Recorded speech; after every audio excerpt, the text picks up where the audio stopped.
So, Joe, a couple weeks ago, we had one of these shorter podcast episodes that addressed content marketing.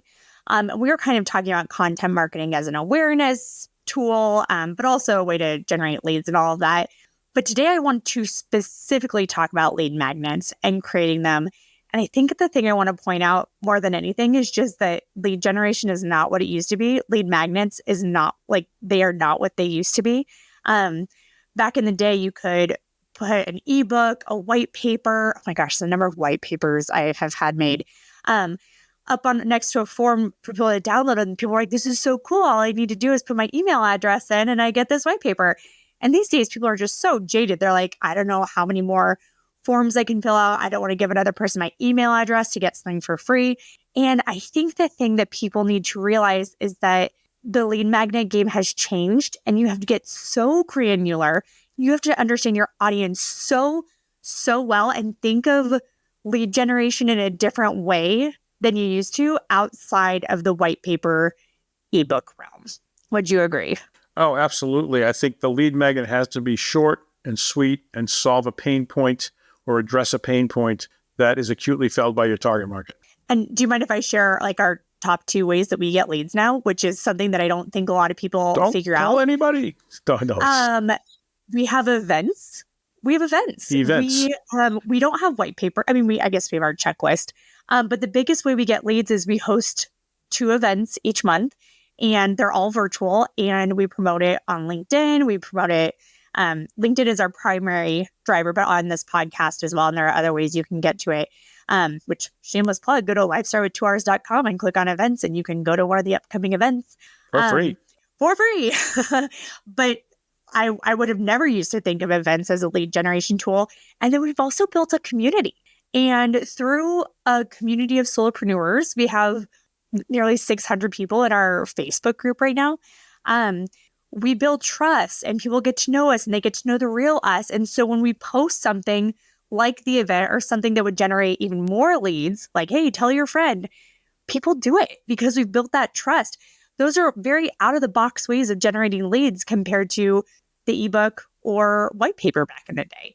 I'm not saying you can't do those, but if you do those, they have to be so specific and so valuable for your audience to want to give their email address that you just have a little bit more of an uphill battle. But it doesn't mean you can't do them.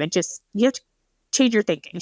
And I think it's important to point out, that's what this is all about, is capturing that email address, and then you get these people that say, I got 1 million followers on Instagram. Why do I need to get their email address? And the answer is because, and I've seen this literally happen to people, all of a sudden your account gets suspended on Instagram because of some perceived whatever, or you get hacked and they do something bad. But, even if you don't do something bad, and then you've got nobody to appeal to because there's nobody to speak to, and your 1 million followers are now basically in the ether. So getting those email addresses into your CRM, your customer relationship management system that of course you have, is magic. And so you really need to do that. And it's great if you have 1 million followers on Instagram or Facebook or LinkedIn, but you don't own them. You don't own them until you have those email addresses. But Joe, another thing, just since we're talking about solopreneurs, can I give my top tip for lead generation right now? That's not absolutely. I want it too. Because we have a bigger audience. Network, get face-to-face with people, connect with your audience or connect with your personal contacts and reach out to them to let them know what they're doing. If you're a solopreneur, you might not need 500 clients or customers. You might need 3 to 5 to make a living each month. And so why are you putting a ton of time and effort into an ebook when you could go down to your local coffee shop and meet some people there and boom, get a new client that way? I think people forget in the digital age that old school tactics work really well and people like getting that personal one-on-one time. So from a lead magnet standpoint, you be the magnet and attract people around you. Yeah. I mean, that's, especially like coaches and things that, you can give away a free introductory session or something as a lead magnet. Say, I'll spend a half an hour with you. We'll walk through, look at your problems and no charge. And then if you like it, maybe we, sign up.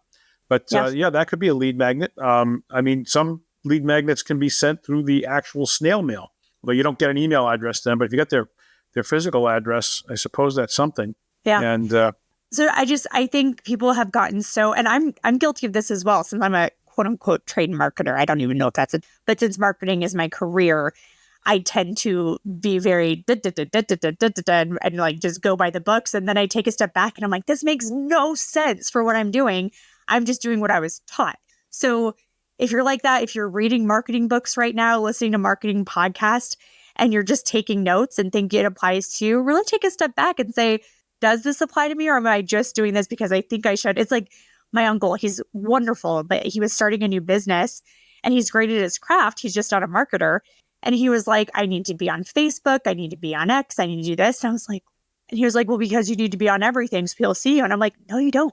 Just because you're told that you should do that doesn't mean you should. So I think understanding your audience and understanding yourself is the golden ticket lead magnet success. And I think that brings up a really important point, which is that a lot of these marketing best practices, marketing books, marketing, concepts are really designed for big companies. And solopreneurs, you've got to find that 20% of the thing that's going to give you the 80% of the results, because you don't have time for 100% of that. You've got to split your time. You're a solopreneur.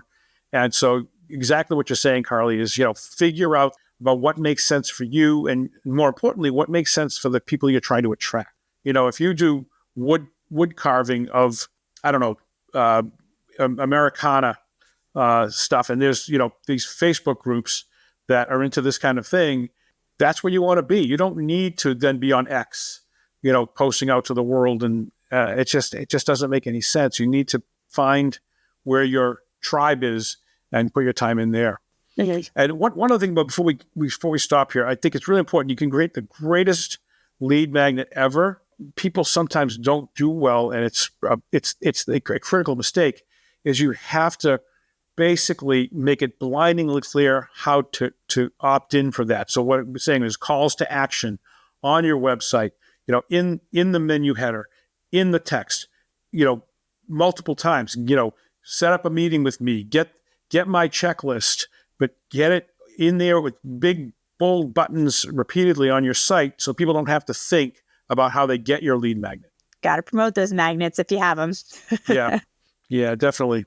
Well, folks, that I think is all we have for our little soundbite today. As usual, please give us the 5-star review, subscribe on YouTube, subscribe on your favorite podcast platform. We have a blast putting these on for you, so we love that support. But we will see you on Tuesday with another guest interview on the Aspiring Solopreneur. Talk to you soon. Bye.